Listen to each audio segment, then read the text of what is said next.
sentado delante del arca de la ofrenda, miraba como el pueblo echaba dinero en el arca, y muchos ricos echaban mucho. Y vino una viuda pobre y echó 2 blancas, o sea, un cuadrante. Entonces, llamando a sus discípulos, les dijo: de cierto os digo que esta viuda pobre echó más que todos los que han echado en el arca, porque todos han echado de lo que les sobra, pero esta, de su pobreza, echó todo lo que tenía, todo su sustento. Ahora le hago la pregunta: ¿cómo supo Jesús eso? Porque veía el corazón de la... Amén. La motivación. Amén. La motivación. Ahí vemos clarito, porque Jesús tenía un vínculo con esa viuda.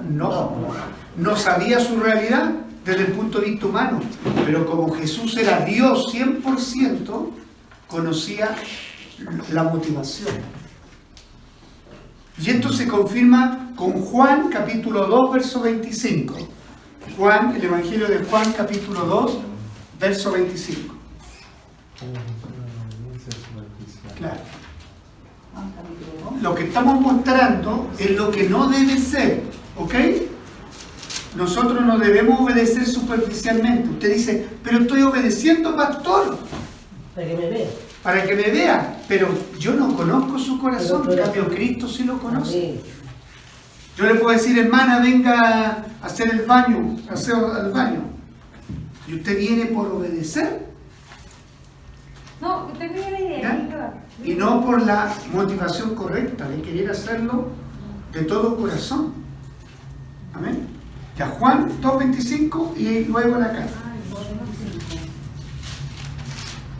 Dice: estando en Jerusalén en la fiesta de la Pascua, muchos creyeron en su nombre, viendo las señales que hacía. Pero Capítulo 2, verso 25. 25. Y no tenía necesidad de que nadie le diese testimonio del hombre, pues él sabía lo que había en el hombre. Amén. ¡Qué tremendo! Ahí lo dice. Jesús no tenía necesidad de que le fueran con un cuento, es decir, no necesitaba que alguien le contara: mire, Jesús, este judío hizo esto. No, porque el Señor conocía las motivaciones y el corazón de los hombres. Proverbios 15:11.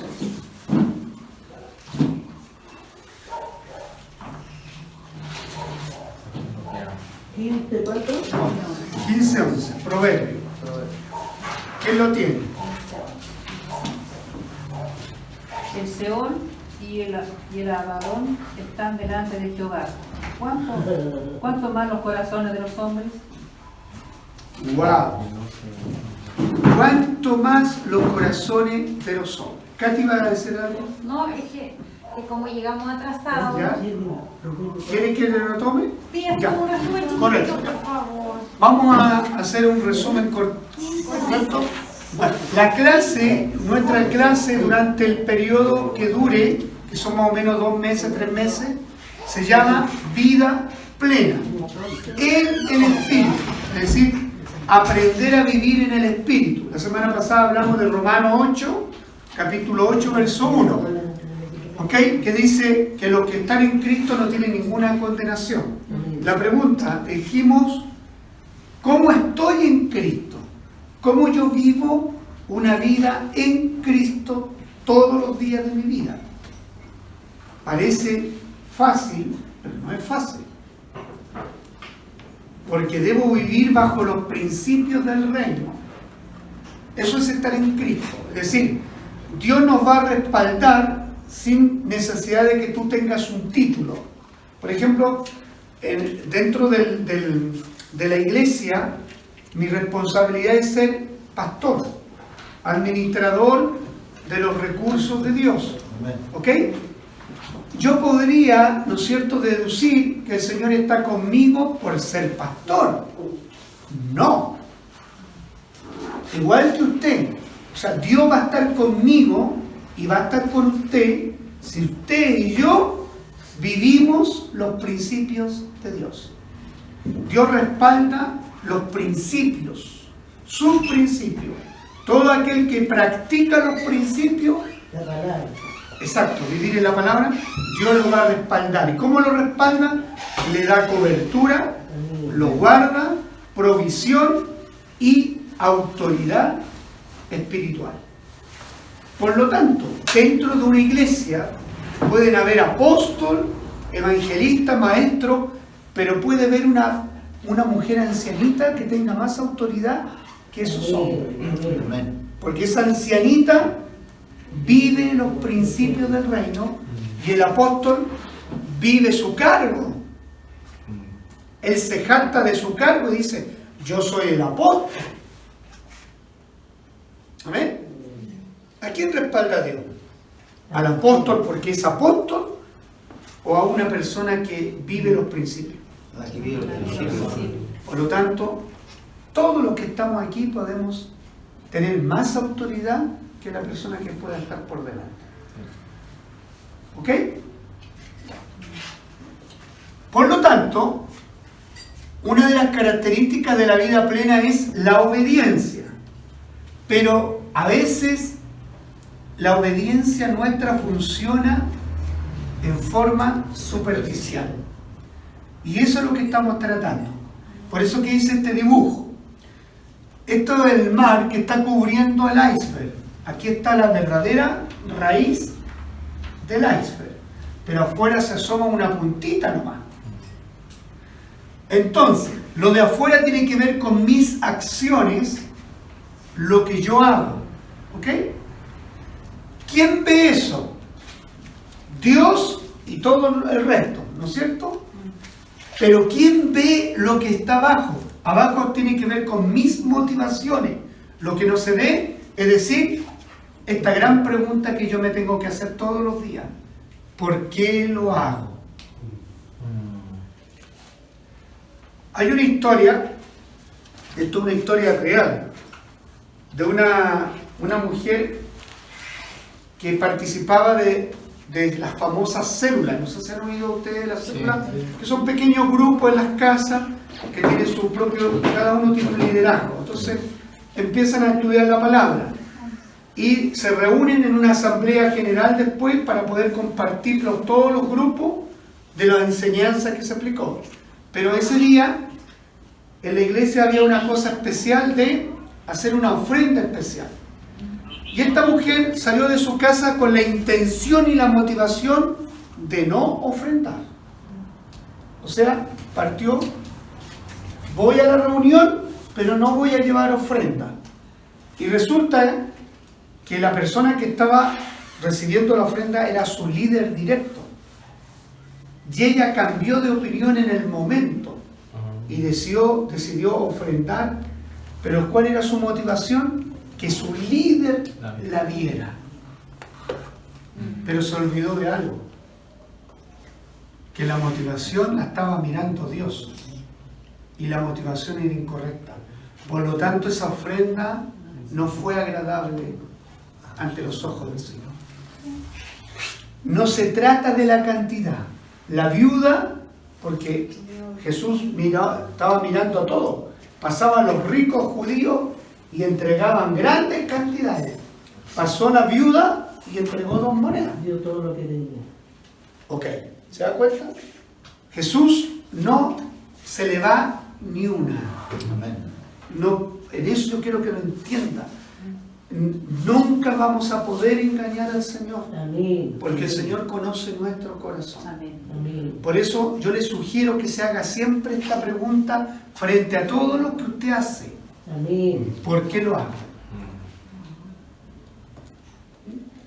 Aún en lo natural, ¿por qué usted está trabajando? ¿Solamente por recibir un recurso o porque realmente ama su trabajo?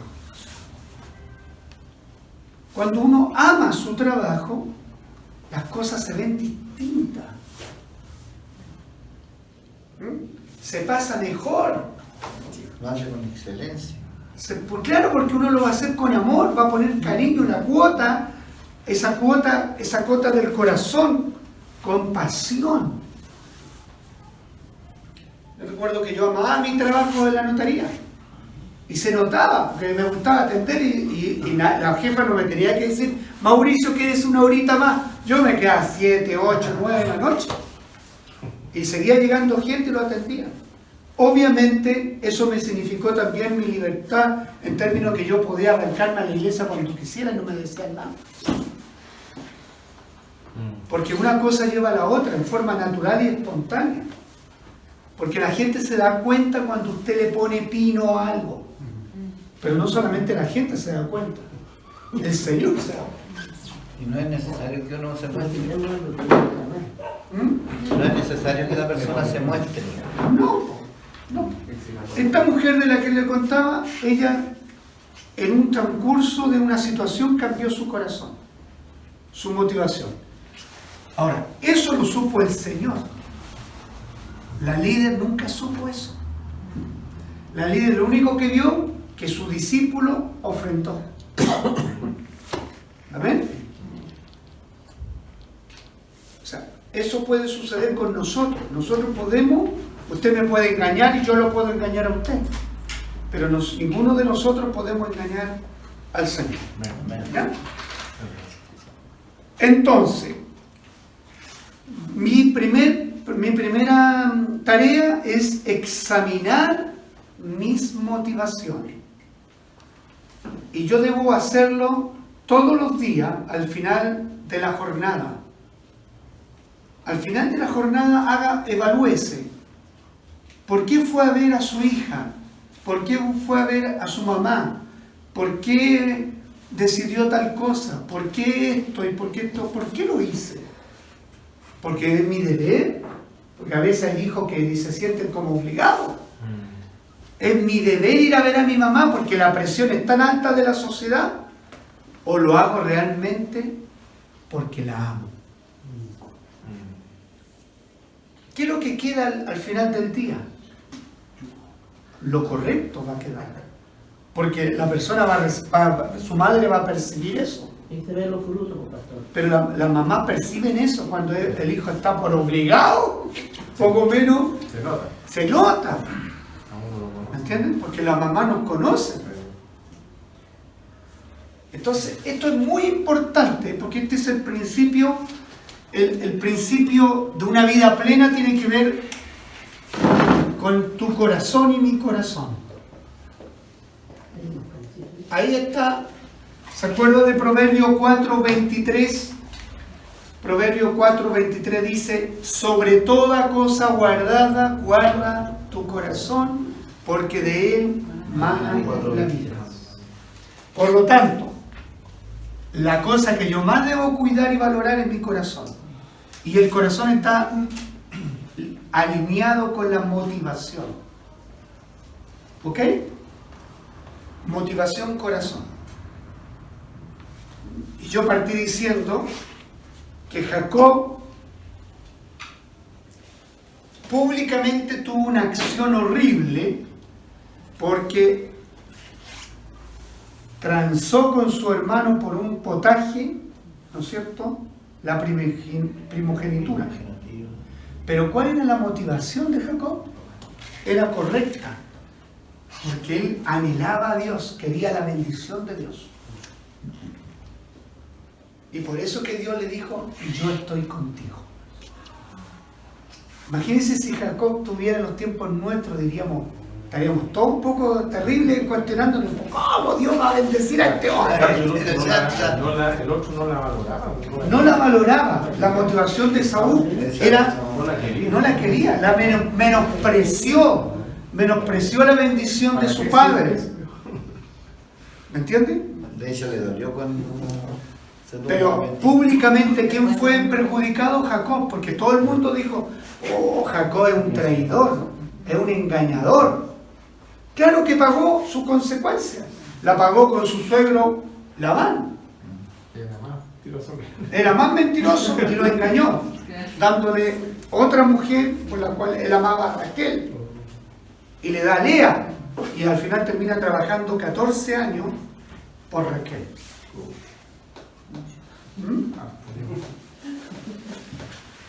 Esto tiene que ver un poco con ética y moral, también, este principio. La motivación. La motivación, sí. Porque, sobre todo nosotros los cristianos, cuando empezamos a descubrir la verdad, esa verdad comienza a confrontarnos. ¿Qué hago al respecto? ¿Qué hago al respecto? ¿Qué hago al respecto? Por eso que, ¿por qué ofrendo? Pero pregúntese lo contrario también. ¿Por qué no ofrendo? Tendría que nacer.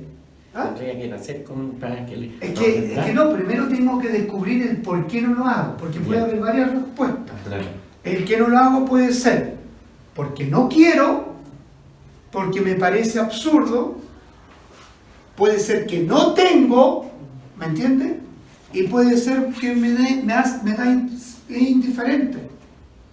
Entonces yo tengo que cuestionarme eso y decirme por qué no. Tengo que hacerme las dos preguntas, ¿por qué lo hago? Y el por qué no lo hago, en todo.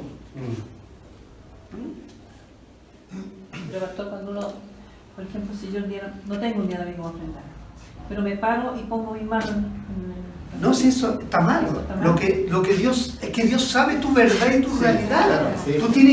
Tú tienes que alinearte con Dios, no con la gente. Que ese es el problema. Nosotros, Es como no agradar a los hombres, Exacto. sino que es tu relación con Dios.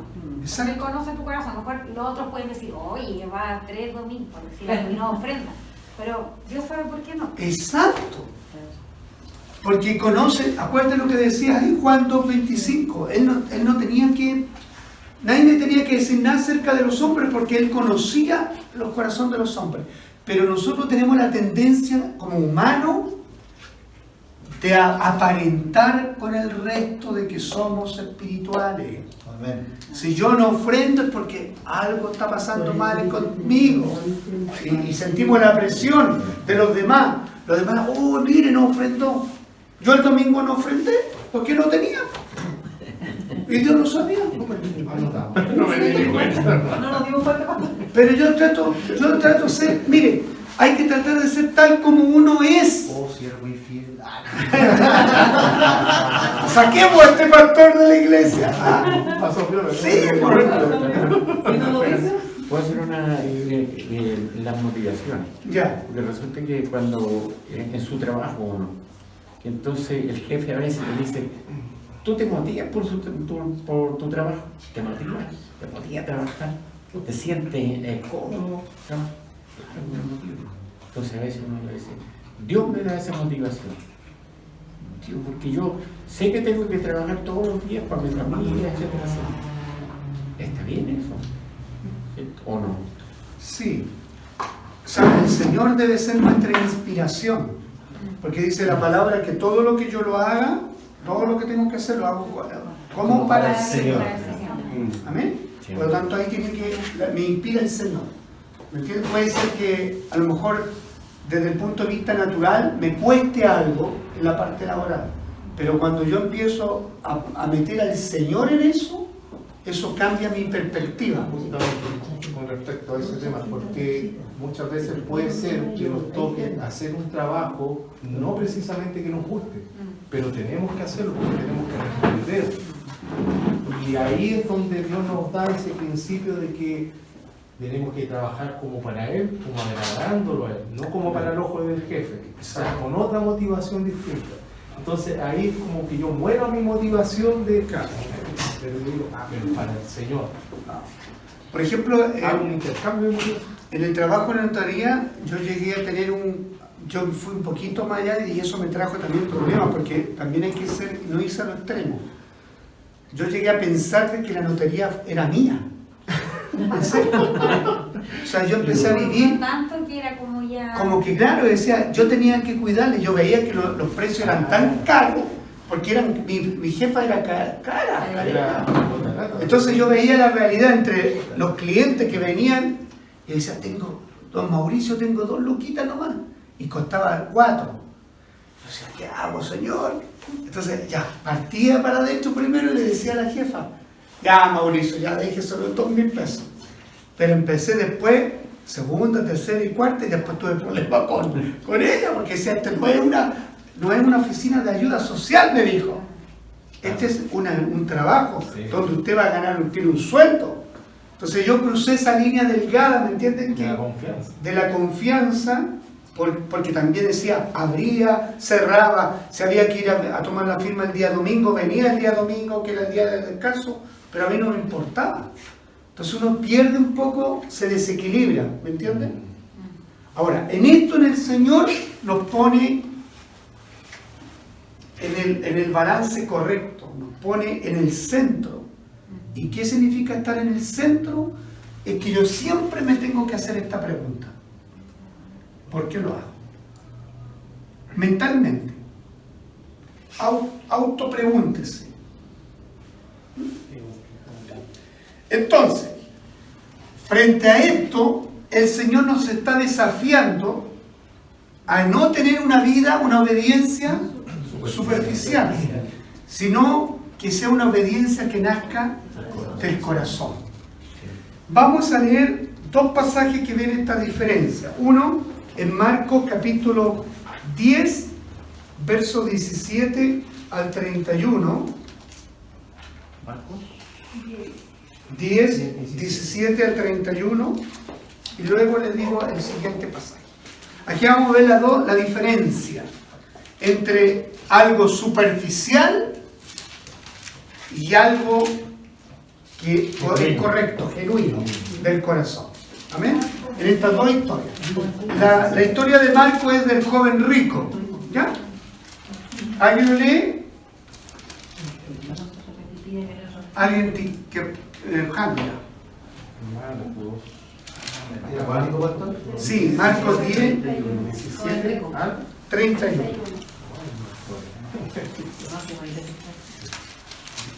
¿Qué dice? El hombre rico. Cuando Jesús estaba por emprender su camino a Jerusalén, un hombre se le acercó corriendo y se arrodilló y le preguntó: Maestro bueno, ¿qué debo hacer para heredar la vida eterna? ¿Por qué me llamas bueno?, preguntó Jesús. Solo Dios es verdaderamente bueno. Pero para contestar tu pregunta, ¿tú conoces los mandamientos? No asesinéis, no cometas adulterio, no robes, no des falso testimonio, no estafes a nadie, honra a tu padre y a tu madre. Maestro, respondió el hombre, he obedecido todos los mandamientos desde que era joven. Jesús miró al hombre y sintió profundo amor por él.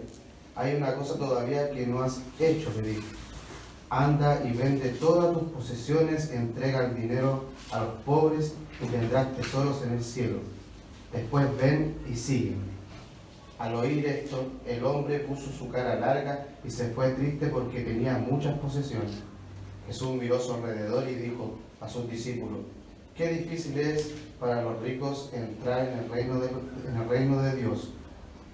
Los discípulos quedaron asombrados de sus palabras, pero Jesús volvió a decir: queridos hijos, es muy difícil entrar en el reino de Dios.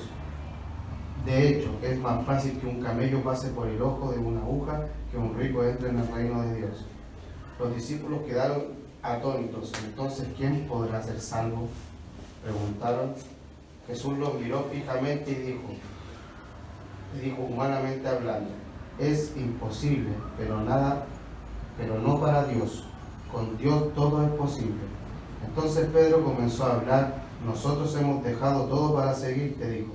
Así es, respondió Jesús y le aseguró que todo el que haya dejado casa, o hermanos, o hermanas, o madre, o padre, o hijo, o bienes por mi causa y por la buena noticia, recibirá ahora a cambio 100 veces más el número de casas, hermanos, hermanas, madre, hijo, bienes, junto con persecución, y el mundo que vendrá a esa persona tendrá la vida eterna. Pero muchos que ahora son los más importantes en ese día serán los menos importantes, y aquellos que ahora parecen menos importantes en ese día serán los más importantes. Amén. Era la versión nueva, Sí. Traducción viviente. nueva traducción viviente. Ya. No sé si lograron captar la historia. Se encuentra Jesús con un hombre, un muchacho que tiene mucho dinero, ¿ya? Y desde el punto de vista superficial, aparentemente era una persona correcta, íntegra, que estaba haciendo la voluntad del Señor. ¿Ya? Y en ese diálogo con Jesús, Jesús le hace la pregunta del millón. ¿Ah? Esa pregunta que a todos nos toca en algún momento de nuestra vida, en la cual tenemos que lidiar, hay que enfrentar eso. No es malo, porque Jesús es especialista en eso, se pone en nuestro camino para decirnos, ah, tú piensas que estás bien, tú piensas que mereces la vida eterna, porque eso es lo que pensamos. Probablemente acá si pudiéramos hacer una encuesta, todos podríamos decir, es que yo estoy bien porque estoy yendo a la iglesia, hago esto, pero realmente, si nos preguntara el Señor un asunto que tenga que ver con lo profundo de nuestro ser, ¿podríamos salir airoso? No, yo no sé, o sea, cada uno sabe. ¿Podría usted salir airosa en una situación donde el Señor lo enfrentara con el deseo más profundo de su corazón y no con las acciones visibles? ¿Ah? Que el resto ve, porque el resto todo consideraba a este joven íntegro y aún él se consideraba íntegro, pero Jesús le mostró la verdadera motivación que tenía, y la verdadera motivación de este joven era que amaba el dinero más que a Jesús, y ahí estamos con problemas. Amén. ¿Algo a decir, Janito? No, lo que pasa es que me hacía alusión un poco a la predicación del otro día, que cuando el Señor le pide hablar a su hijo, es una decisión tan tremenda como dejar lo que más amas. Es fuerte. Es fuerte. O sea, son dos situaciones distintas, pero que claro, con algo que tiene mucha profundidad, creo yo, con nuestra decisión de amar a Jesús y seguir. Por eso, esta pregunta es interesante. ¿Cómo funciona? Porque la pregunta es, ¿cómo es la obediencia superficial? ¿Funciona? Funciona muy bien en la iglesia. En este tipo de rituales, estoy hablando en la iglesia en general, no solamente en esta iglesia. La iglesia en general, la obediencia superficial es prácticamente la mayoría. Claro. ¿Okay? Está en el ser humano. Está en nuestra naturaleza. Claro. Cuando todavía no hemos avanzado. Por eso le digo yo, esto es un proceso. Si usted se considera que hoy día con esto está mal, no, motívese, Claro. Empiece a tener una actitud distinta, porque ese es el propósito de esta clase. El propósito de esta clase es esto, que tú y yo tengamos una vida plena en el Espíritu. Y cuando tengo una vida plena en el Espíritu, tengo cobertura, tengo autoridad, tengo provisión, tengo bendición, tengo respaldo. ¿Ven? Y también, hablando con Jairo, también el Señor le dijo a Pedro, préstame tu barca, ¿Claro? también. Y hubo en una ocasión también que dijo, ve y pide un pollino. Un pollino, sí. También es como queriendo decir, un ejemplo, decirle, hermano, préstame el auto. Entonces, Dios siempre está probando. Y a las personas que a lo mejor quizás les duele un poquito, lo hacen. Lo hacen no para hacernos daño, sino que para que nosotros nos libertemos y podamos crecer en esa área en que para nosotros es un poco difícil, a lo mejor Es un área que todavía no está rendida Claro, al Señor. exactamente. Y usa esa estrategia el Señor para hacernos un bien. Claro. Para hacernos un bien. Lo que el joven rico no sabía, que si él escogía la reacción correcta, la bendición que era entregar todo, Sí. él iba a tener El más, doble. todo. El doble. Todo, porque estaba obedeciéndole a Jesús, Creyéndole. y obedeciéndole. Pero él tenía poca visión. O sea, ahí vemos una persona con una vida plena en mal estado. O sea, no vivía en el espíritu. El joven rico no vivía en el espíritu, vivía en la carne. ¿Ok? Ya. En contrapartida, encontramos otra historia que es lo opuesto. en el Evangelio de Lucas, capítulo 19, está la historia de Zaqueo, del verso 1 al 10. Y aquí vemos algo tremendo, porque aquí vemos cómo la motivación de Zaqueo es distinta a la motivación del joven rico. Lucas 19, verso 1 al 10.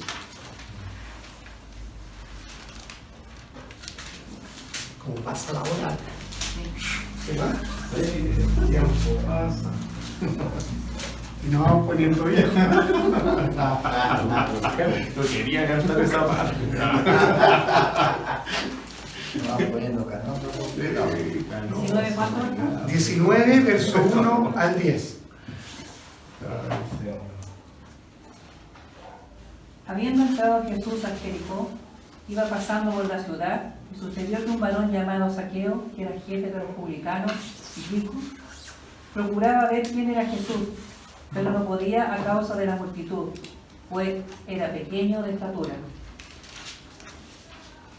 Y corriendo delante subió a un árbol sicómoro para ver por qué había de pasar por allí.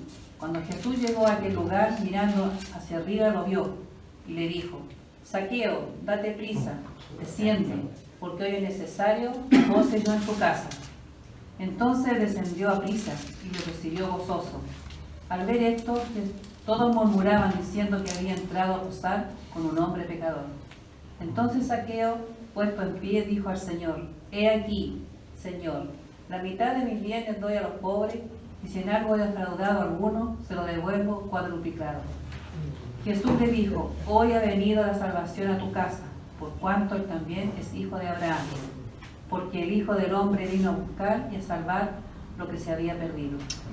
Amén. El contraste es tremendo. Gracias. Mire, el joven rico, en el caso del joven rico, Jesús le pide algo. En el caso de Zaqueo, Jesús no le pide nada. Y él hace todo. Zaqueo hace todo. Zaqueo, ¿qué dice? Se pone de pie, toma la iniciativa. Señor, ¿por qué? Porque entiende que está delante del Dios vivo. Entiende y tuvo visión espiritual para comprender que lo más precioso, el tesoro más grande, lo tenía al abrir su corazón. Y por lo tanto él estaba dispuesto a ¿qué cosa? Él dijo: voy a restituir a los que le he robado, 4 veces más le voy a dar. Y le voy a dar la mitad de mis bienes a los pobres. ¿Jesús le pidió algo? No. Pero conocía la intención de su corazón. La motivación de Zaqueo era una motivación sana, correcta, genuina y espiritual. Aquí actúan todas las virtudes de una persona que se convirtió, pero 100%. Una consulta. ¿Quién decide eso? Porque, como súper obvia la respuesta, pero yo no sé qué tan obvio puede ser.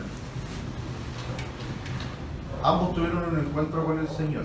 Sí, Ambos interactuaron con el Señor. correcto. Usted menciona que uno, el Señor le pidió una cosa, el otro no le pidió nada. Como que su conciencia habló por él mismo. Sin embargo, la forma de actuar de cada uno de ellos es distinta, es diferente. ¿Cómo uno realmente puede, frente a una circunstancia así, porque uno dice, ¿cómo el joven rico no hizo esto? ¡Qué pavo! Y si uno fuera rico, ¿lo haría? Es que ese es el punto. Por eso, Tiene que ver, Porque yo creo que- cada uno de nuestras circunstancias es diferente a la de estos personajes que lo colocaron de ejemplo.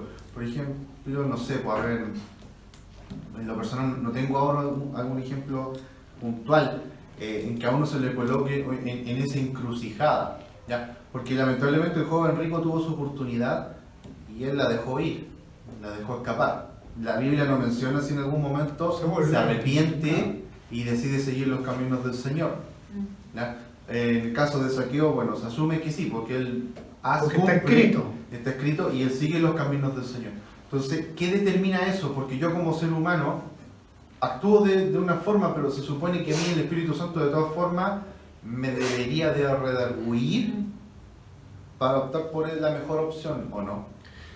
Lo que pasa es que eso puede ser correcto, que el Espíritu Santo redarguya, pero aquí en el fondo la pregunta es, ¿quién determina eso? Es obvio que el Señor. El Señor es el que determina, porque y nuestro corazón va a estar en paz. Por ejemplo, fíjate la pregunta que hizo Marlene con respecto al domingo, que ella cuestionó, se dejó guiar un poco por el entorno. ¿Me entiendes? Entonces es evidente que ahí hay una cosa que no estaba bien, que ella tiene que mirar, pensar que la mire Dios nomás. Así debemos vivir nosotros, o sea, yo debo vivir mi conducta de acuerdo a los principios del reino. Zaqueo reacciona primero porque está Jesús, ¿ya? Pero reacciona porque logra entender la diferencia de lo que él era antes y de lo que hoy día puede ser distinto. Ese es un proceso, yo creo que cuesta entenderlo, porque nosotros siempre tenemos un concepto de nosotros mismos de ser bueno, y en la medida en que uno realmente ve cara a cara a Dios, nunca se va a encontrar bueno, porque vamos a vernos nuestras imperfecciones. Yo cada vez que me relaciono más con el Señor, veo lo más malo que soy, y me lo hace ver el Señor, pero me lo hace ver no para condenarme, porque yo estoy en Cristo. ¿Se acuerda de Romanos 8:1? Para los que estamos en Cristo no hay ninguna condenación. ¿Pero para qué me lo muestra? Para que yo me santifique aún más. Para ver la bondad y el amor de Dios. Porque veo cómo Dios me ama a pesar de mi maldad. ¿A ver? Pero cuando uno empieza como cristiano, llega del sistema de afuera y se convierte el Evangelio, entre comillas, llega a la iglesia por primera vez, uno cree que es bueno, que tenga la aureola y la velita. Pero no, aquí no está la gente más buena. Aquí estamos los que estamos conscientes de que somos pecadores. Amén. Entendámoslo eso. Ahora, pecadores arrepentidos. Esa es la diferencia. Afuera están los pecadores que no están arrepentidos. Y hay algunos que viven en la ignorancia. Pero nosotros ya no vivimos en esa ignorancia. Eso es lo que le pasó a Zaqueo. Zaqueo le quitaron la venda, pudo ver, y al ver, entendió y actuó. Actuó conforme, porque Zaqueo, ¿qué nacionalidad tenía? No recuerdo. Zaqueo era, ¿qué es lo que era Zaqueo? Un publicano, era un judío. Por lo tanto, conocía la ley, conocía los principios. ¿Me entiende? Pero aquí donde ve la salvación tiene que ver cuando yo aplico el principio divino, no cuando yo lo obedezca por obligación. ¿Me van entendiendo? Sí. También se... También se podría ver como idolatría, o sea, ¿qué es lo que yo interpongo contra Dios? Porque, por ejemplo, en este caso no es tanto el dinero, sino que el amor al dinero se dio cuenta que era tanto que no te puedo pedir. Exactamente, esa es la palabra correcta. O puede ser, por ejemplo, también el hijo de Abraham, o sea, ¿realmente está él entre medio de tú y yo o que dámelo? Exacto, es que Dios, cuando pide una cosa, no lo hace por a propósito, tiene que ver con una realidad nuestra. Él sabe, ¿cuál es tu ídolo? Exacto, que Abraham adoraba a su único hijo, pero también quería probar si, parece un poco esto, yo no quiero que lo interpreten como terrible, porque si yo puedo ir al más delgado, puede parecer grotesco que Dios es cruel con nosotros. No es cruel, sino que Él explora mis motivaciones, explora lo que realmente está aquí abajo. Cuando yo digo abajo, tiene que ver con el corazón. ¿Qué es lo que hay en el corazón realmente de cada uno? Fíjese que a mí, yo le conté un testimonio de Transantiago que paró la micro allá en el Cerrillo, abre la puerta el chofer del medio. No abre la adelante. Como yo me fui adelante para pagar, y vi que no abrió la puerta, dije, bueno, y tengo que entrar por la puerta del medio. Entró todo el choclón primero, yo fui el último. Me senté, pero a los minutos después me di cuenta que no pagué. Pero yo estaba consciente y ahí empieza el Espíritu Santo a conectar. Y me tengo que levantar y la gente vio todo eso. Entonces cuando llego, no podía porque estaba en ese famoso que le ponen ahora el tornicón este que se ve, y no alcanzaba. Entonces le dije yo al chofer, ¿me puede abrir para poder marcar? Me dice, caballero, pero ¿para qué si ya está dentro? Mire cómo el enemigo hace que tú... Y me dijo, no, váyase tranquilo, sin aquí todo, no hay problema. El chofer diciendo eso. Y yo le digo, si yo no lo hago por usted, es por algo mío. Y ahí es donde uno empieza a cuestionarse uno. ¿Quién es realmente uno? Entonces uno empieza en la vida de pronto a vivir bajo los principios, y los principios los empieza a creer de tal manera que son convicciones. Y cuando uno tiene convicciones, es capaz de dar su vida por esa convicción. Ese es el punto. Ese era lo que tenían los cristianos de la iglesia primitiva. Ellos eran capaces de morir por Jesús y su causa. Pero hoy día es distinto. Un evangelio. Una idolatría también puede ser la autosuficiencia. También. Dios te enseña a depende de mí. No Exactamente. Que ahí, eso que tú estás hablando tiene que ver con todo esto. ¿Te fijas? Uno tiene que saber ver cuándo actúa el orgullo, cuándo actúa la soberbia, cuándo actúan todos estos elementos que no son visibles para afuera. ¿Cuáles son las cosas visibles? Si yo fumo, si miento, ¿me entiendes? Si engaño. Pero hay cosas que como la soberbia, el orgullo, la altivez, cuesta verlo, pero para Dios no se le escapa. Pastor, lo otro que también quería acotar esto. Se me va a pasar la micro. ¿Por qué el saqueo fue distinto? Se me va a pasar la micro. Espérate, el saqueo fue distinto al joven rico. ¿Por qué? De repente el Espíritu Santo nos va a redarguir, pero el Señor nos dijo, está bueno, nos deja la palabra. Y sabe que nosotros vamos a leer la palabra y nosotros decidimos si queremos hacer lo que hizo Saqueo o lo va a pasar lo que hizo el joven rico. Por eso, cuando nosotros La palabra queremos... nos enseña a nosotros. Claro, Bueno, que la palabra dice, pues pongo ante ti dos caminos, ¿no es cierto? Camino de la El mal vida. y el ingeniero. exacto, el camino de la vida y de la muerte. Aunque todo está en el corazón de nosotros, aunque leamos la palabra, si nosotros no la vamos a hacer, no la vamos a hacer viva en nuestra vida, aunque el Espíritu te lo orgulle, ¿cierto? No lo vayas a hacer. Pero si Bueno. lo quieres hacer, lo vas a hacer. Tarea para la casa, para la próxima semana, hay que leer Mateo capítulo 6, del verso 1 al 18. Mateo 6, 1 al 18. Ahí usted va a descubrir, léalo, medítelo, reflexione y lo vamos a compartir del capítulo 6, verso 1 al 18. Ya, ahora lo dejo con el hermano Osvaldo Campos y nos estamos viendo mañana en los matrimonios a las 20 horas. ¿Ok? Nos vemos. Nos vemos, cuídense. ¿Lo copiaron eso, hermano? Sí, lo copié. Sí, una foto y no. Listo. Ya, nos vemos. Chao. Y sigan, la fotocopia no. ¿Ah? La fotocopia de ella. Sí. Oye, hermano, ¿cómo hacer eso? Hermana, Cree que soy el ¿cuáles son las que yo no Saqueo. Soy Saqueo. Para ellos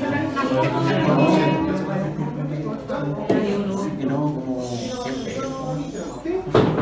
Oiga, Que yo ¿usted Yo cree? tengo fe y tengo fe. ¿Usted cree? Hermano, ¿Usted cree que yo me quedo tranquilo aceptando hacer la misma? ¿cómo están? ¡Bien! ¿Fue mal? Sí. Ah, hermano. Es que, claro, ya. Ya, mi hermano. Yo la miré nomás, pues, después de cuando estaba tomando 11 y la abracé y dije, ¿cómo te puso esto? ¿De qué vamos a hablar? ¿De la comida de...? ¿De No, de- a esta hora del día. Mejor. ¿Ah? La inocuidad, muy importante. Y por eso da su Inocuidad. Ya mi hermano Juan Carlos lo voy a Dele interrumpir. nomás. Y el martes pasado lo Sí, ah, ya, ok. Ah, mi hermano, qué bueno, mi hermano Alejandro está con nosotros, él nos tuvo la semana pasada y bueno, y tampoco mi hermana Mariana, así que vamos a hacer un resumen así express, ¿ya? Porque para que más o menos vayamos echando el tema, ¿ya? Los que tuvieron la semana pasada, ¿se acuerdan de algunos temas? Por ejemplo, a ver, ¿qué es doctrina? ¿Te acuerdas lo que era doctrina? Es lo que la Biblia nos enseña hoy. Ya, bien. Sí. De un... Perfecto. O sea, es enseñanza, instrucción, información que Dios nos da, ¿ya? De un tema determinado. ¿Ya? De un tema determinado. Y ahí teníamos varios temas, ¿cierto? ¿Se acuerdan? Dios, tenía la misma escritura, teníamos Jesucristo, el Hijo, el Espíritu Santo y varios temas. Ok. Lo otro, lo que es doctrina, lo otro, ¿por qué era importante estudiar la doctrina o saber doctrina? En este caso, doctrina de la palabra.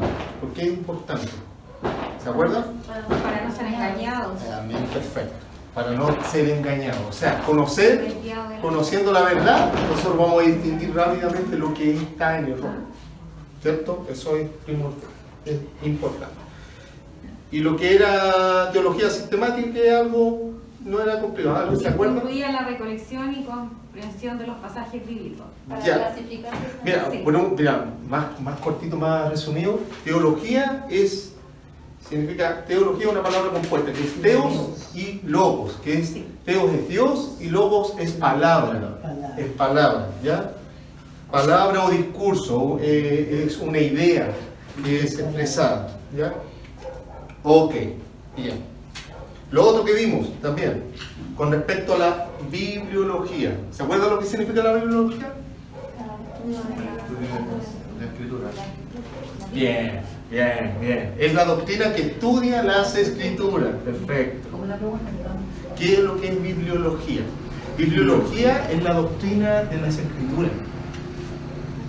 Así se le llama, sería como el nombre técnico, ¿ya? Pero en el fondo es la doctrina de las escrituras, la bibliología.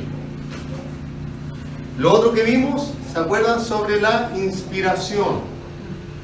¿Se acuerdan lo que era la inspiración? ¿De que la palabra es inspirada? ¿Cómo? Me gusta su griego. No te La palabra es inspirada, ¿se acuerdan? Que la palabra era inspirada, la palabra es soplada, exhalada, ¿cierto? Eso significa inspirada. Recuerda que tomamos el texto de 2 de Timoteo capítulo 3, verso 16. Toda la escritura es inspirada, porque es exhalada, soplada. ¿Ok? Bien. Y también vimos 3 aspectos claves con respecto a la escritura, en la cual está involucrado la persona del Espíritu Santo para con el hombre. Eran 3, ¿se acuerdan? ¿Cuál era? Inspiración y iluminación. Ah, está bueno, hermano. Excelente. Bien. Sí. Revelación, ¿qué ven? Sí, revelación, inspiración y iluminación. La revelación es el cuerpo de verdad que Dios revela. O sea, es la verdad que Dios revela. ¿Verdad que ahí vamos a pasar con una hojita? ¿Ya? No están grabando todo. Bien. Ok. Vamos a orar primeramente delante del Señor. Y le vamos a pedir al Señor que Él nos guíe en esta clase y aprendamos bastante. Padre, en el nombre de Jesús, Señor, te alabamos y te adoramos, te exaltamos. Te damos gracias por este tiempo lindo que tú nos das, Señor, que tú nos regalas Gracias por tu misericordia, tu cuidado, Dios mío. Señor, en esta hora te pedimos, Padre, Señor, enséñanos tu palabra, enséñanos con respecto a la importancia de conocer la doctrina de tu palabra, Señor, de conocer la verdad, de amar tu palabra, Señor.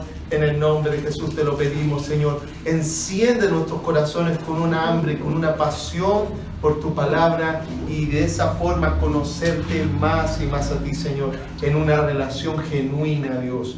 Y Padre, en el nombre de Jesús te lo pedimos, Señor. Toma el control y guíanos a través de tu Espíritu Santo.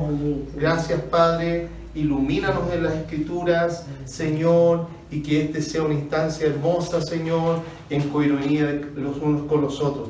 Gracias, Padre, en el nombre de Jesús. Amén y amén. Ok. Perfecto. Vamos a tomar el tema de a donde habíamos quedado. Quedamos al final en el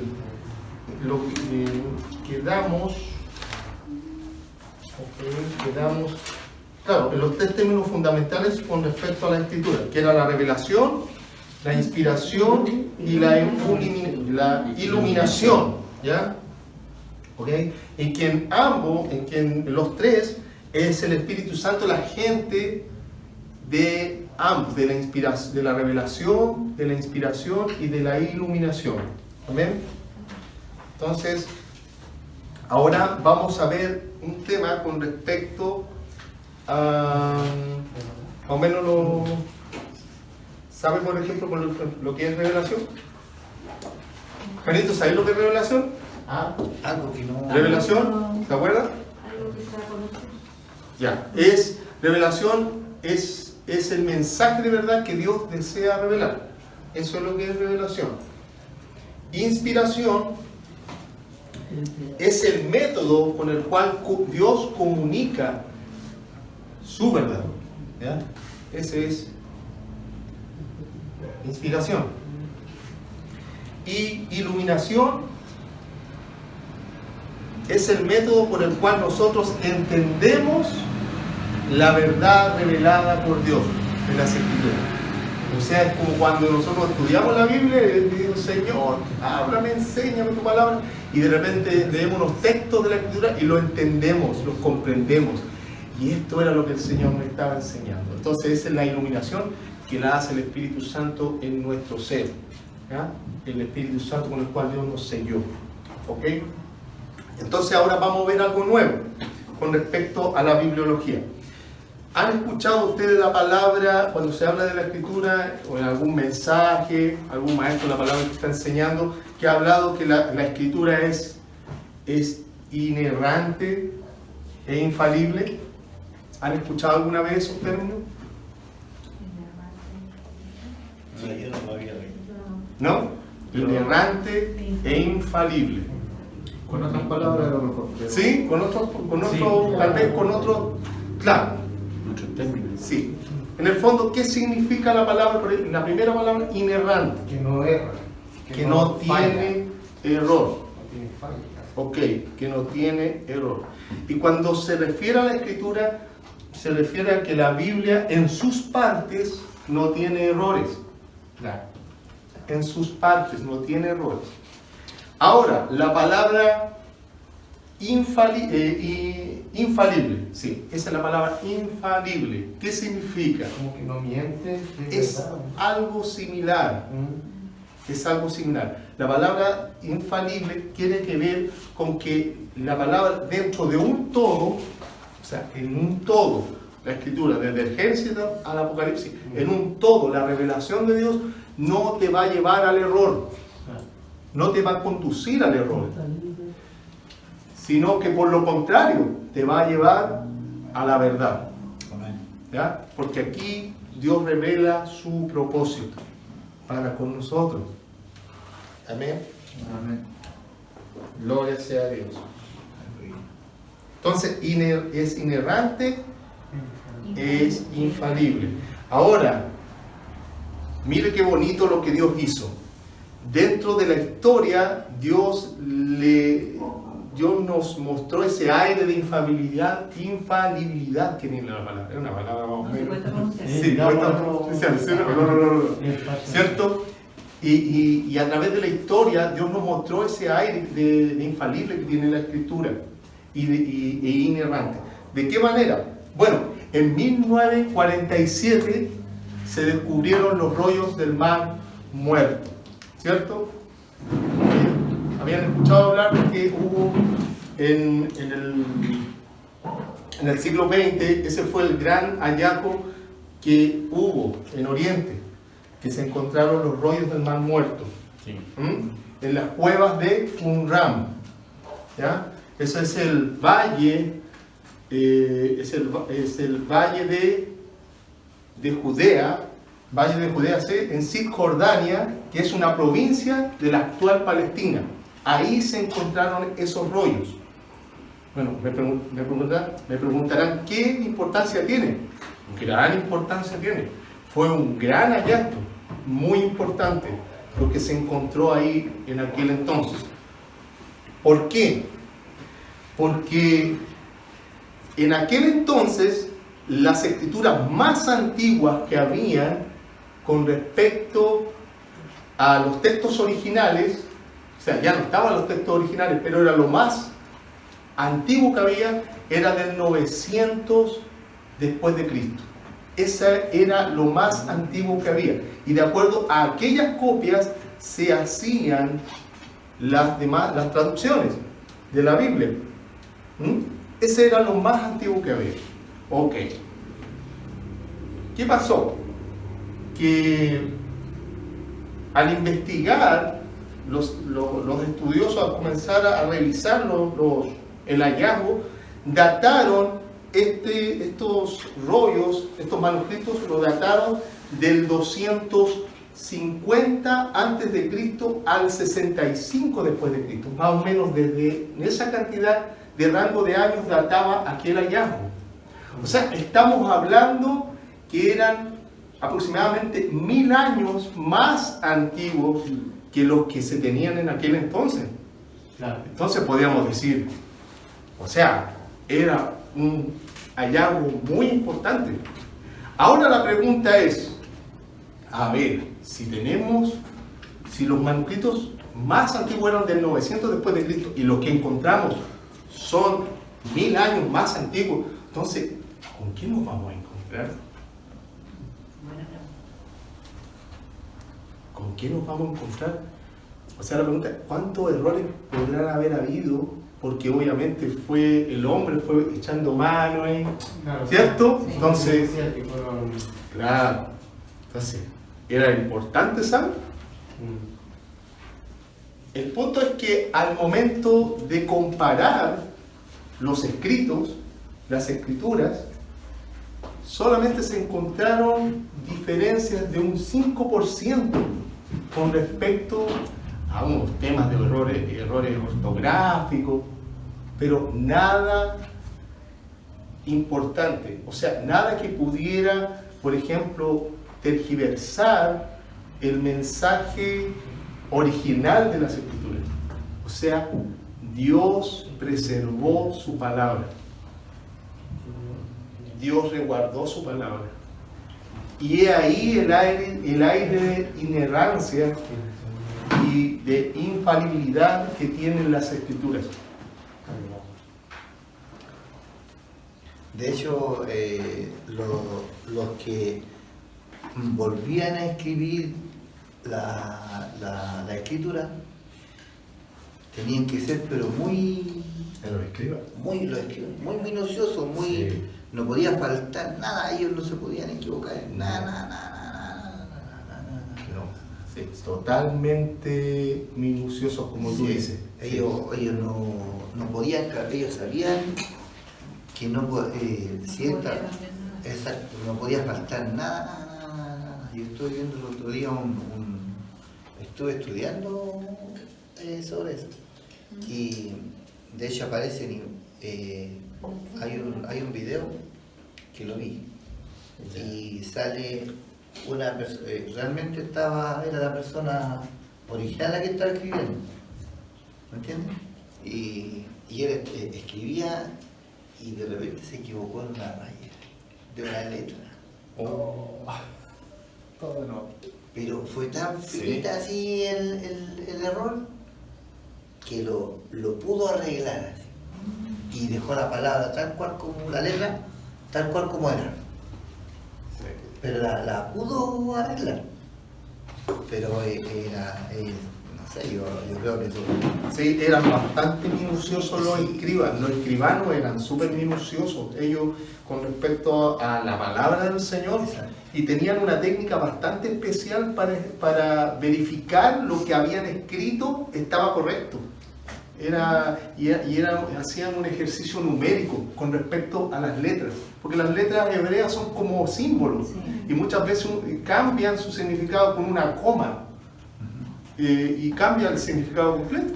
Sí, eso es lo que estudié, eso es lo que vi.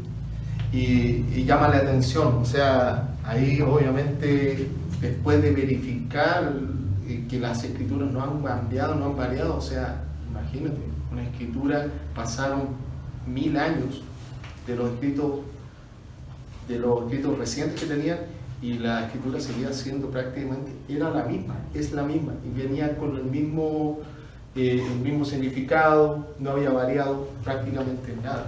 Entonces ahí nosotros vemos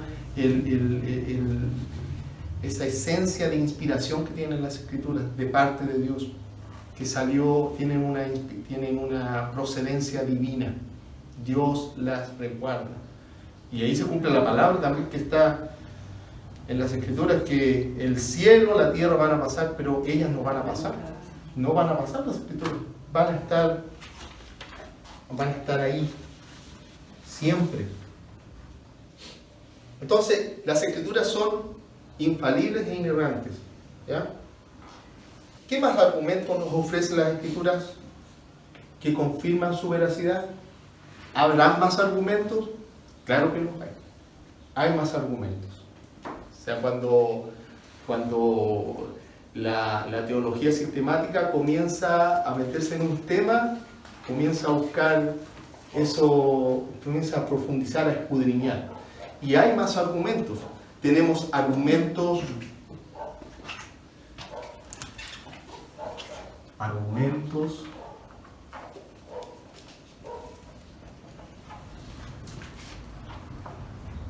externos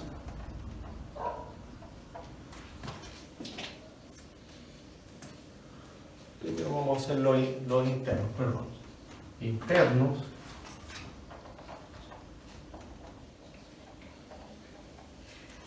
Y argumentos externos.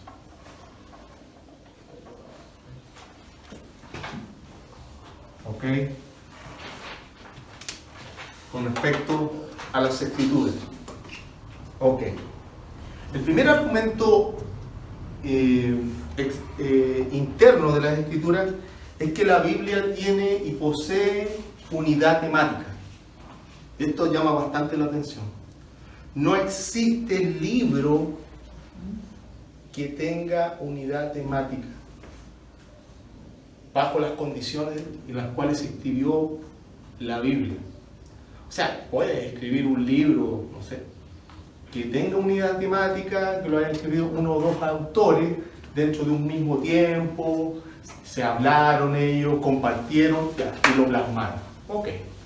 Pero la Biblia tiene unas características únicas. Que lo más loco es que los 66 libros no están unidos en orden cronológico. No, también. Sí, eso es lo más Ese de todo. es un tema, ese es uno de los tantos. ¿Dentro de cuántos usted piensa más o menos, a ver, si tal vez han escuchado, dentro de cuánto periodo de tiempo se escribió la Biblia? No, nunca lo he pensado.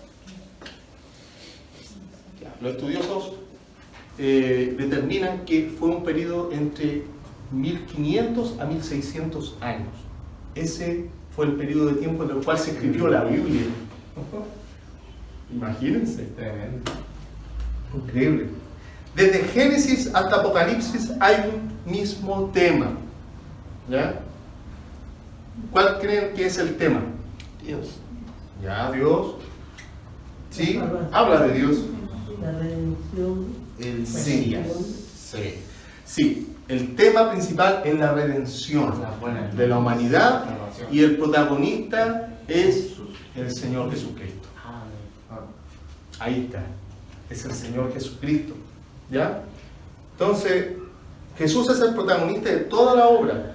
Un mismo asunto recorre toda la escritura de principio a fin. ¿Ok? 1500 a 1600 años. Por 40 autores. 40 autores fueron los que escribieron las escrituras. Ahí tenemos ya una cantidad de autores importantes. La palabra, a ver, no eran del mismo tiempo también, o sea, tenían años de diferencia. No eran contemporáneos. No era esta la palabra, no eran contemporáneos los autores de la Biblia. No fueron contemporáneos. Se escribió en 3 continentes: Asia, África y Europa, y en 3 idiomas: el hebreo, el arameo y el griego. ¿Ok? Entonces, ese es el primer argumento, que la escritura tiene unidad temática.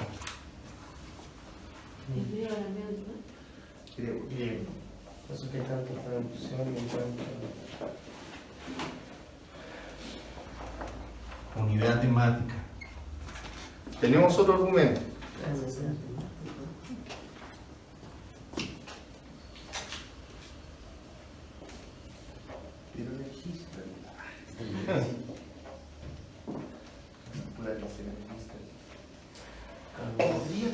La evidencia de los autores. Ese es el otro. Ahí sí. La evidencia de los autores. Ok. Los escritores del Antiguo Testamento mencionan 3.808 veces que las escrituras son la palabra de Dios. ¿Ya? ¿Cuántas veces? Mira, estos son datos estadísticos. Sí. Yo no los busqué por no, los averigüé. Son, mira, 3.808 veces. Los autores del Antiguo Testamento dicen que es la palabra de Dios. ¿Ok? Y 2.600 veces afirman la inspiración divina de las Escrituras. Eso es el Antiguo Testamento. ¿Ya? Hay más estadísticas. 680 veces en el Pentateuco. ¿Ya? Esos son los 5 libros de Moisés. 1307 veces en los profetas mayores y menores. 418 veces en los libros históricos y 195 veces en los libros poéticos. O sea, la escritura, los autores declaran que la palabra fue inspirada por Dios y ellos la creyeron y ellos la declararon. Si nosotros cuando comenzamos a leer el Antiguo Testamento nos vamos a encontrar con afirmaciones como: así dice el Señor, el Espíritu de Jehová está sobre mí, ¿cierto? Por cuanto me ungió Jehová, Isaías, ¿cierto? Y distintos profetas que declaraban que la palabra que salía de su boca era la palabra de Dios, ¿ya? Ellos no dudaban, no decían o no pedían disculpas, decir: bueno, yo no soy digno, pero voy a hablar la palabra de Dios. No, ellos simplemente la declaraban, ¿cierto? Con autoridad. Fuera mala, o sea, fuera de condenación o no Justamente. condenación. Sí, porque eran movidos por el Espíritu Santo. ¿Okay? Entonces, ahí tenemos esa evidencia con respecto al Antiguo Testamento. ¿Ya? Ahí, entonces, son datos estadísticos. Bueno, y también en el Nuevo Testamento. En el Nuevo Testamento también se confirma la veracidad del Antiguo Testamento. ¿De qué forma?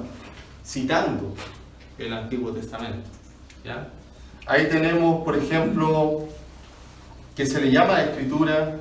Tenemos al apóstol Pablo declarando y escribiendo, por ejemplo, 1 de Timoteo, capítulo 5, verso 18. ¿Alguien lo podría buscar?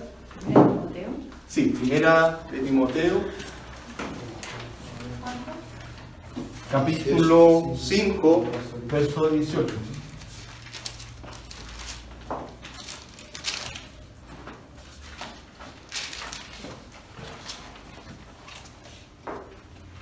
Primera de Timoteo, capítulo 5, verso 18. 5:18. Sí. Pues la escritura dice: no pondrás usar al buey que trilla, y digno es el obrero de su salario.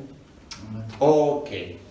Ese versículo tiene algo bien particular con respecto a esto. Antiguo Testamento y Nuevo Testamento. Y con respecto a la inspiración de las Escrituras. ¿Por qué? Porque ahí el apóstol Pablo cita el Antiguo Testamento. Porque la frase, no pondrá bozal en el buey que trilla, pertenece a Deuteronomio capítulo 25, verso 4. Él está citando el Pentateuco, ¿cierto? Y después alinea, o sea, cierra el mensaje diciendo, digno es el obrero de su salario. Eso es algo nuevo. ¿Y quién dijo eso? Jesucristo.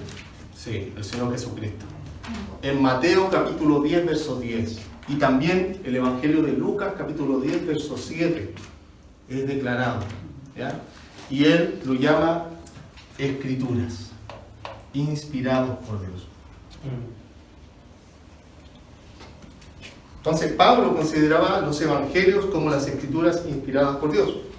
El apóstol Pedro se refiere a las epístolas de Pablo como escritura. Segunda de Pedro capítulo 3, verso 15 al 16. Si alguien ahí lo puede buscar. Segunda de Pedro capítulo 3, verso 15 al 16. Hay un autor del Nuevo Testamento confirmando a otro autor del Nuevo Testamento. Segunda de Pedro capítulo 3, del verso 15 al 16.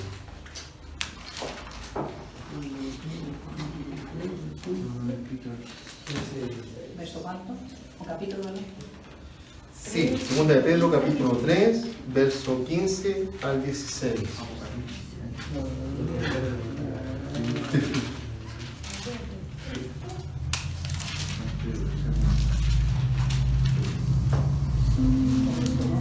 Hermana Capitán. ¿Tres? Sí, segunda de Pedro capítulo 3, verso 15 al 16. Y tened entendido que la paciencia de nuestro Señor es para salvación, como también nuestro amado hermano Pablo, según la sabiduría que le ha sido dada, os ha escrito, casi en todas las epístolas hablando de ella de estas cosas, entre las cuales hay algunas difíciles de entender, las cuales los indoctos e inconstantes tuercen, como también las otras escrituras, para su propia perdición. Así que vosotros, os amados, sabiéndolo de antemano, guardados, no sea que arrestados por error de los inicuos caigan de vuestra firmeza. Antes bien, creced en la gracia y el conocimiento de nuestro Señor y Salvador Jesucristo. A Él sea la gloria hasta ahora y hasta el día de la eternidad. Amén. Amén. Entonces el apóstol Pedro dice que los indoctos tuercen las escrituras, ¿cierto? Tergiversan, dice. ¿Cierto? O sea, y está hablando del apóstol Pablo. O sea, está declarando que lo que está escrito ahí son las cartas, las epístolas de Pablo son escrituras, son inspiradas por Dios. Ven acá, Carlito. Bendiciones, hermano.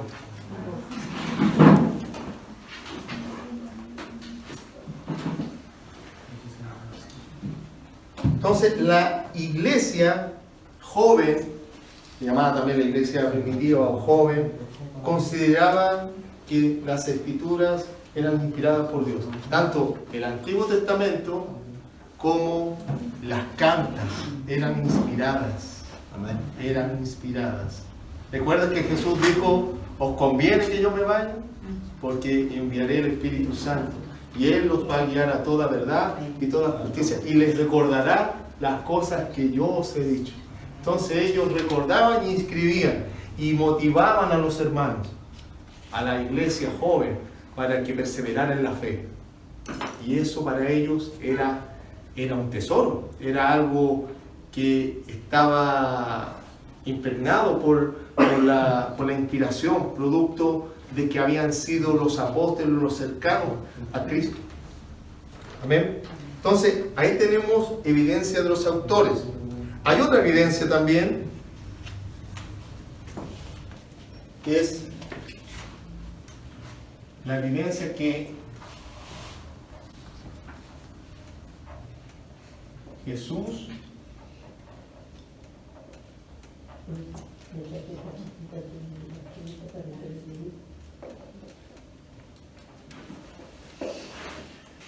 creyó las Escrituras.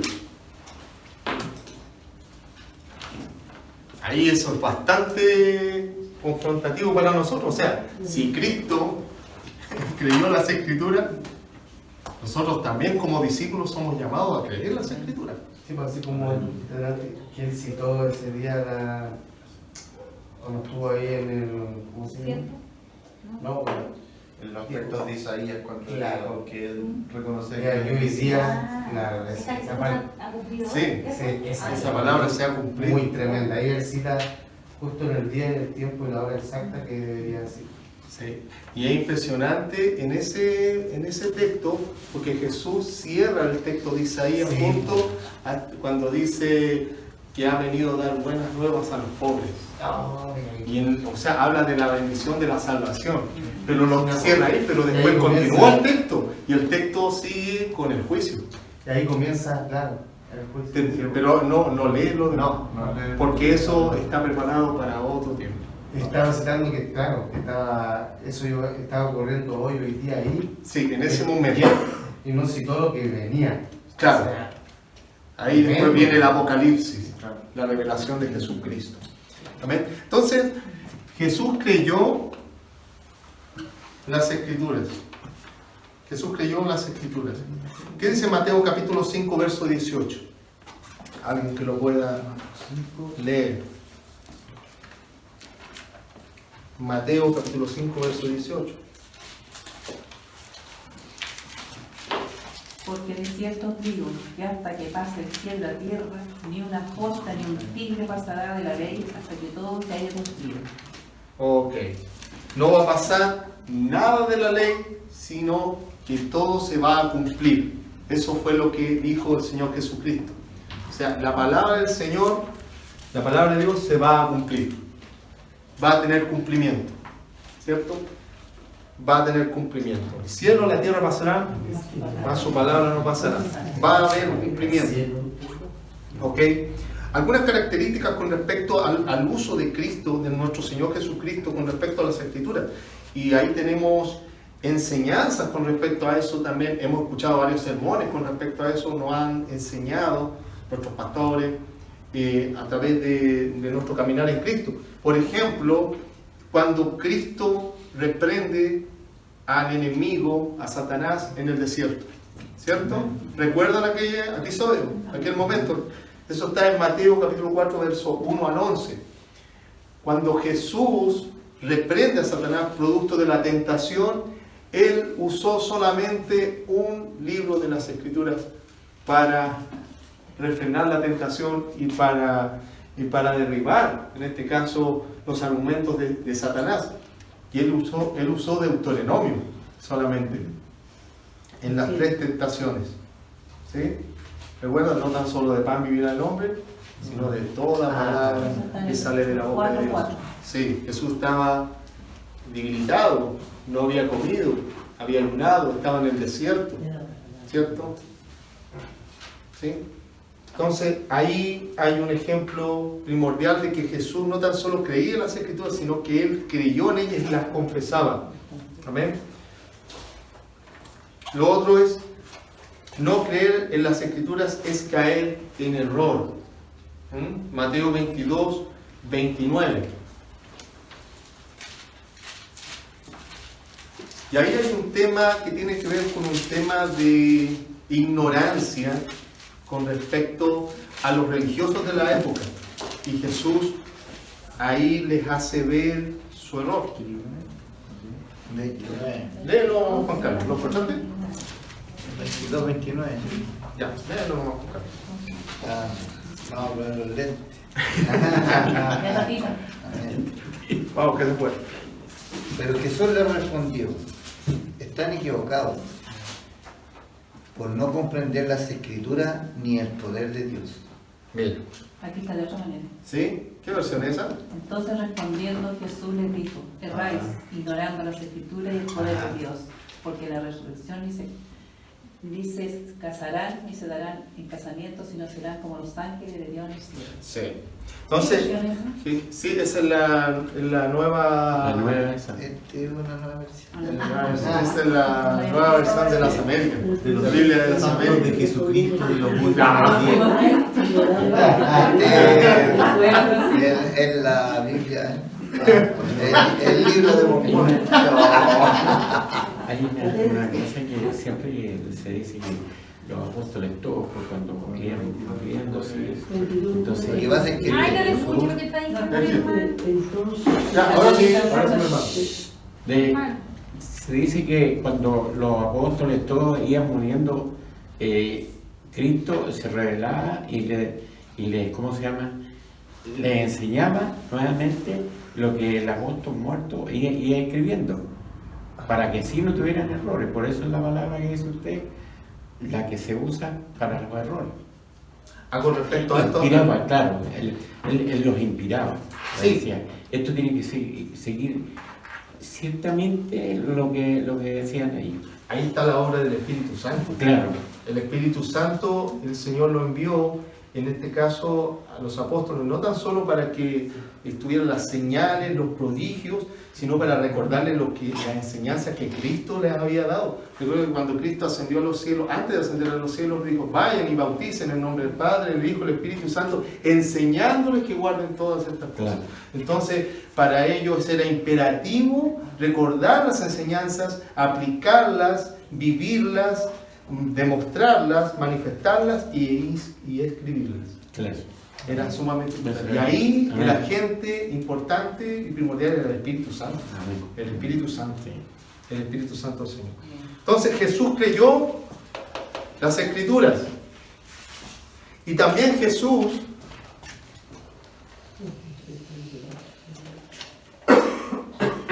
creyó en los profetas. Jesús creyó en los profetas. Jesús no creyó en los profetas y creyó en ellos, en las historias que están ahí en las Escrituras.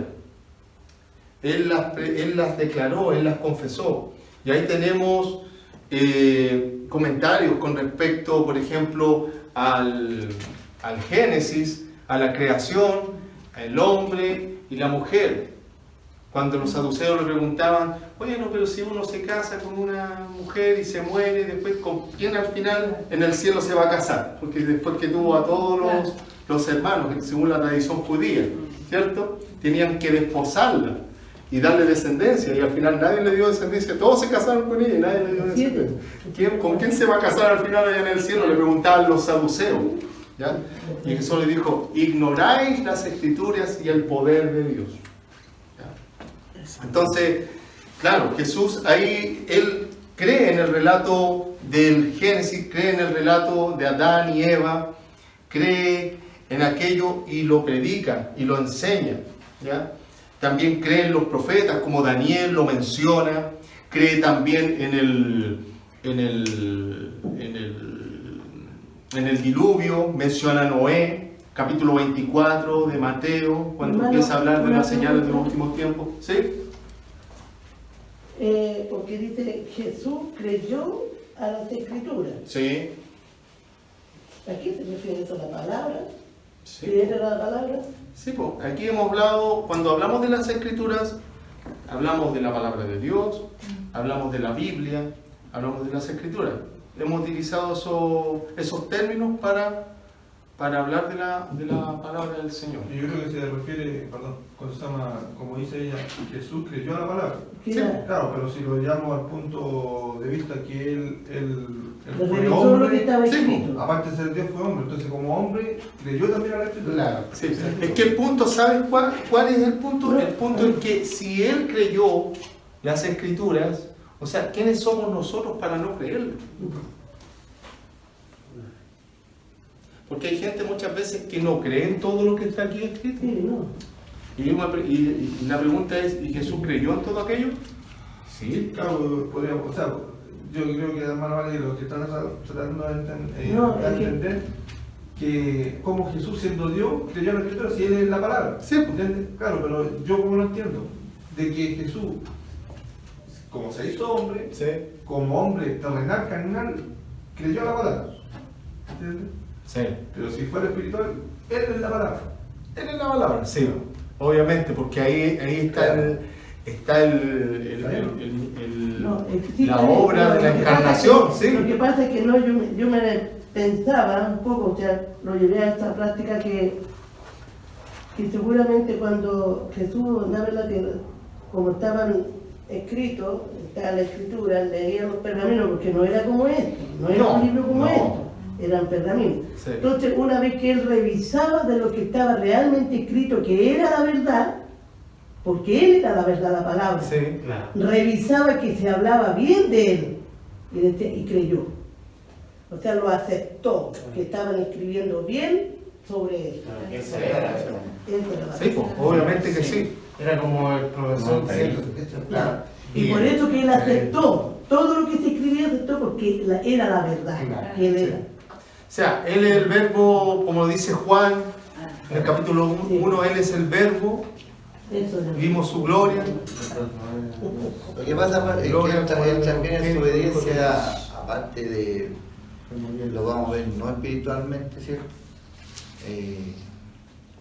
Él también leyó la escritura.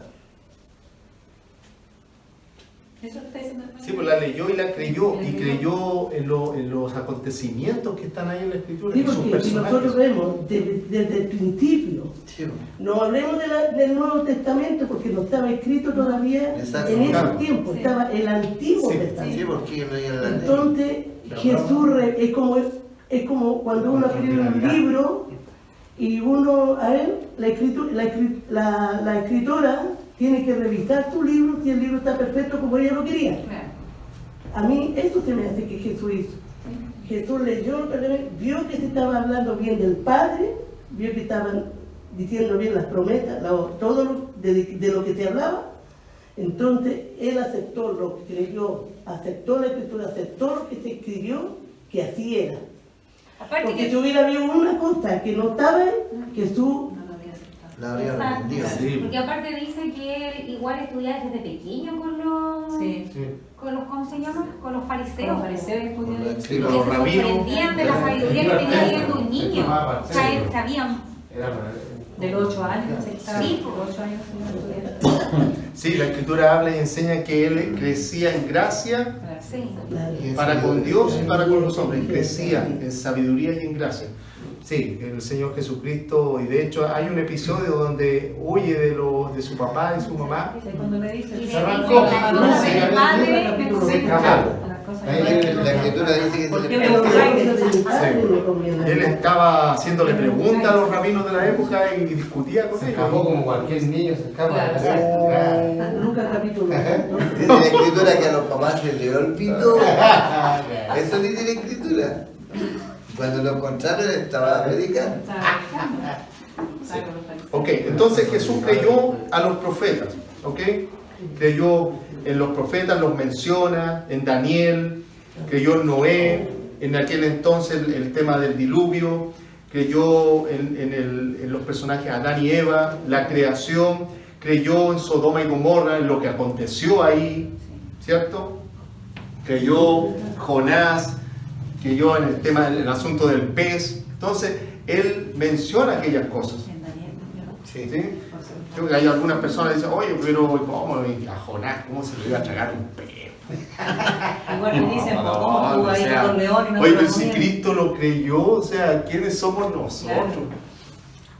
Y algunos cuestionan, no, pero Sodoma y Gomorra, ¿dónde que iban a caer azufre y fuego de allá? ¿Dónde? Cristo lo creyó, nuestro Señor lo creyó, se fue verdad. ¿Habrá sido un volcán? Esa es una de las teorías Sí, de ¿habrá sido un volcán lo que destruyó Sodoma y Gomorra? Sí, sabía. Buscan explicaciones por todos lados. Nosotros, mi hermano, nosotros cuando estábamos en la pradera, me recuerdo que llegó un joven a hablar con el pastor y habían llegado unos libros del apóstol Pablo. Ya. Habían unos libros que habían encontrado del apóstol Pablo. ¿Uno apócrifo? Apócrifo. ¿Y sabe qué? Yo leí, Pedro Pablo. yo leí una parte de eso y yo dije, Señor, Dios mío, ¿qué es esto? O sea, no... Pablo Coelho. Pablo Coelho. Le faltó el apellido. ¿Qué decía? ¿Qué parte te llamó la atención? No, porque era errado, o sea, había unas partes que eran erradas que, no sé, yo pienso que fue puesta por el hombre las cosas que se decían. Es lo mismo que yo tengo una Biblia católica y como yo recién cuando conocí al Señor no tenía para hacer una de estas. Entonces abajo tenía el escrito sobre la persona que lo escribe. Entonces hablaban de Jesús y abajo decían, y la Virgen María, la Virgen María, la Virgen María, la Virgen. Después salía todo escrito de este y abajo la Virgen María. Yo dije, ¿cómo esto? Y menos mal que cuando yo llegué a la iglesia le pregunté a mi pastor, ¿qué Dios?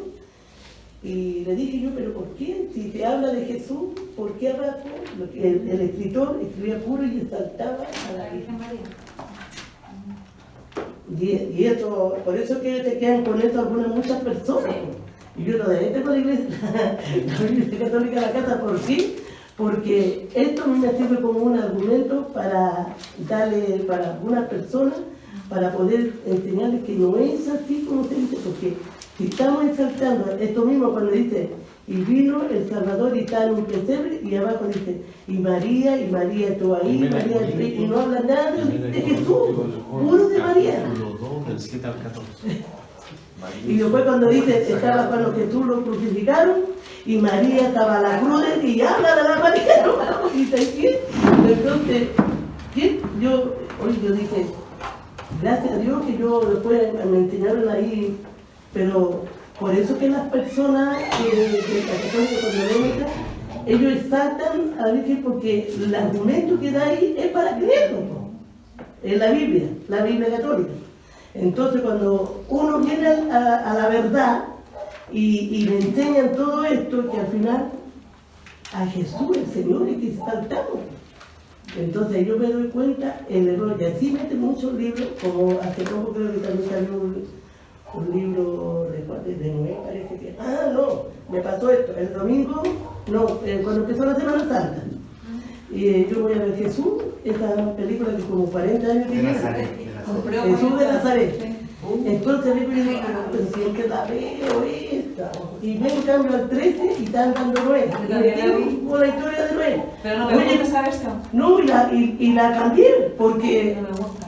Porque resulta que lo que están haciendo Noé de la pura serpiente, ¿cierto? A meterse adentro del arca Noé, pura serpiente a la puerta. Primero Corintios capítulo 2. No, si no era nada. Primera de Corintios, capítulo 2, del 7 al 14. Por favor. Más hablamos sabiduría de Dios, Sí, el misterio. Primera de Corintios. Primera de Corintios, capítulo 2, del 7 al 14.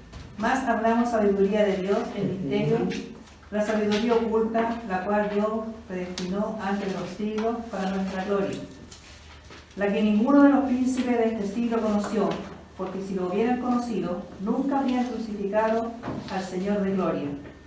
Antes bien, como está escrito, cosas que ojo no vio, ni oído yo, ni han subido en corazón de hombre, son las que Dios preparado para que las amen. Pero Dios nos lo reveló a nosotros por el Espíritu, porque el Espíritu todo lo escudriña, aún lo profundo de Dios. Porque ¿quién de los hombres sabe las cosas del hombre, sino el Espíritu del hombre que está en él? Así tampoco nadie conoció las cosas de Dios, sino el Espíritu de Dios. Y nosotros no hemos recibido el Espíritu del mundo, sino el Espíritu que proviene de Dios, para que sepamos lo que Dios nos ha concedido. El último argumento interno es el testimonio del Espíritu Santo en el creyente. Y ese es uno de los argumentos poderosos. Más potente. ¿Por qué? Porque está relacionado con respecto al nuevo nacimiento. Y con la conexión interna igual. Sí, el nuevo nacimiento, hemos nacido de nuevo en el Espíritu. Y eso provocó que el Espíritu Santo esté en nosotros, el Espíritu de vida. Por eso tenemos una nueva vida en conexión para con Dios. Y por eso podemos conocer las cosas que son de Dios. Y cuando nos relacionamos con las Escrituras, sabemos y entendemos que esta es la palabra de Dios. Es como la confirmación. Sí, porque el Espíritu Santo te da testimonio. Esta es la palabra de Dios y hay que creerla. Y ahí está la fe. Y ahí está el alimento. Entonces, cuando tenemos el argumento del Espíritu Santo, podemos creer las Escrituras. Podemos creer, por ejemplo, el tema de, que hace un rato les hablaba, Jonás y la ballena, el tema de Sodoma y Gomorra, lo que pasó en los tiempos antediluvianos con Noé y aquella generación. Podemos creer en aquello y lo tomamos como un mensaje y una enseñanza para con nosotros. Entonces, ahí está el testimonio del Espíritu Santo, que nos está enseñando las Escrituras y nos está enseñando cómo debemos vivir delante de Dios. Amén. Amén. ¿A qué se refiere cuando dice ahí no tienen el espíritu del mundo? ¿Cuál es el espíritu del mundo? ¿Satanás? ¿A qué se refiere con eso? Todo eso? ¿Por qué dice Espíritu Santo y Espíritu del mundo? Hay dos. Está el espíritu de verdad y está el espíritu de error. También se le llama el Espíritu Santo y también está el espíritu de iniquidad, el espíritu de pecado. ¿Ya? Entonces, cuando los hijos de Dios andan conforme al Espíritu Santo, entonces son librados del error. ¿Ya? Pero aquellos que no conocen a Dios están bajo ese espíritu. Se le llama espíritu del mundo. También se le llama el espíritu del mundo. También se le llama el espíritu del mundo. Ahí, por ejemplo, el espíritu que da el espíritu del mundo sería espíritus de, o sea, demoníacos. Por ejemplo, una persona, tú le podrías a una persona hablar muchos argumentos con respecto a la palabra. Por ejemplo, muchos argumentos que hemos visto aquí que son creíbles con respecto a las Escrituras, argumentos externos, ¿ya? Que después vamos a seguir viendo con respecto a temas como, por ejemplo, como la ciencia. Entonces, hay argumentos que están ahí en la Escritura y que son creíbles, pero la gente que está bajo el espíritu de error no los va a creer. ¿Por qué no los va a creer? Porque ellos están muertos espiritualmente y no pueden creer.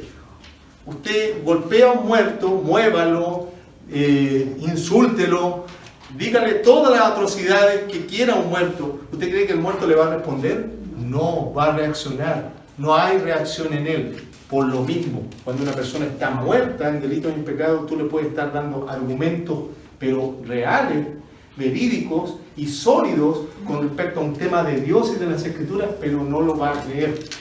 No lo va a creer porque está muerto. A menos que Dios en su gracia y su misericordia le dé vida. Y entonces esa persona va a creer.